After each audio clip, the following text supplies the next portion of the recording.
yelled Theodore. The tugs turned Owen away from Willie's Island, and just in time.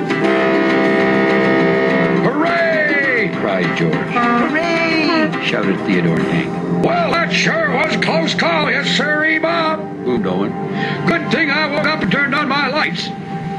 Well, the tugs had to smile. After all, they had done most of the work. Just then, the fog lifted a little, and the tugs could see another light come on. The light from the great ocean dock. "Oh, it looks like the dispatcher woke up too," said Theodore quietly. "It must have been all our noise," said George. "Uh-oh," said Hank to himself. "I'm in trouble now." Well, sure enough, the dispatcher was waiting for the tugs when they had finished moving Owen. "What was all that noise?" he said. "It was me, sir," said Hank quietly. "Why did you make that loud noise, Hank?" asked the dispatcher. "Oh, Lily was blowing her dispatcher, Mr. Foghorn," Hank began. All his words caught in his throat again like he had swallowed a bumper, and everything came out funny. Theodore floated forward. "I think," he began, "it was all because you told us you wanted everyone to be quiet." "Right," said George. "Lily wasn't blowing her foghorn, so we almost bumped into Willie's Island with Owen." "Until Hank warned us away," added Theodore. Well, when the dispatcher heard this, his mustache shot straight out. "Oh, my goodness me. Oh, yes. Oh, yes, I see. Oh, dear. Well, I'm afraid this is all my fault." The tugs were so surprised they didn't say anything.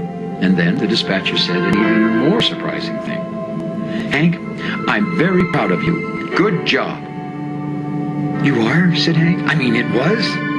"Oh, it's important to do what I say, all right," said the dispatcher.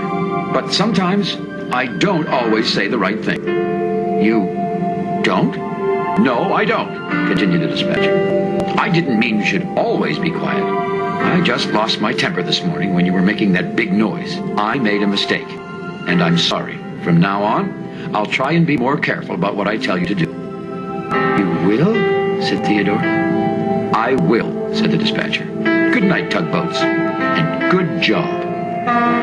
"Good night," tooted the tugs, and turned for their places at the dock.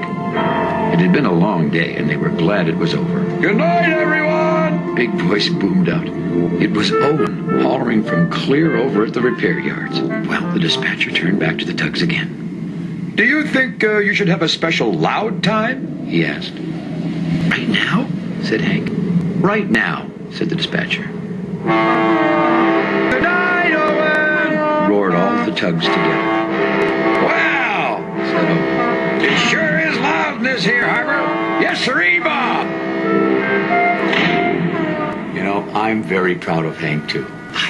Somehow he usually ends up doing the right thing, even though it doesn't always start out that way. Well, I was on my way to visit Owen. I just know my ears are going to be cold if I wear this official cap. So, I'm going to wear my earmuffs just this once. Thanks for visiting us here in the Big Harbor, and we'll see you all again next time. Something else I didn't think of. You know, with these earmuffs on, I can barely hear a thing. But I guess when you're going to go visit Owen, that's good. Yes, sirree, Bob. Theodore